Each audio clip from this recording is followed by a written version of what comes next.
গরিব অসহায় জীবন পার্ট 1। তুই? ও, কাকিমা তোকে পাঠিয়েছে? পাশের বাড়ি কাকিমাকে বলেছিলাম একটা কাজের মেয়ে পাঠানোর জন্য। পারবি তো সব কাজ করতে? আচ্ছা ঠিক আছে, কাজে লেগে পড়।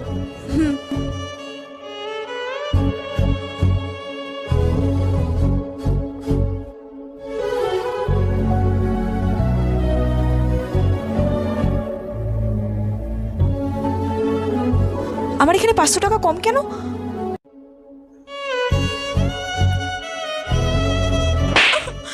প্রথম দিন এসে তুই আমার ব্যাগ থেকে 500 টাকা চুরি করেছিস? তোর এত বড় সাহস! সত্যি কাজের লোককে কখনো বিশ্বাস করতে নেই। এক্ষুনি আমার চোখের সামনে থেকে চলে যা। মম, উফ, কি হয়েছে বেটু? মম, আমি তোমার পার্স থেকে 500 টাকা নিয়েছিলাম, আমার একটা বই কেনার ছিল সেই জন্য। হ্যাঁ? কি? তুমি আমার পার্স থেকে 500 টাকা নিয়েছিলে? উফ বেটু, তুমি আগে বলবে তোমাকে। মম, আমি তোমাকে বলতে ভুলে গেছিলাম, তাই এখন আসলাম তোমাকে বলতে।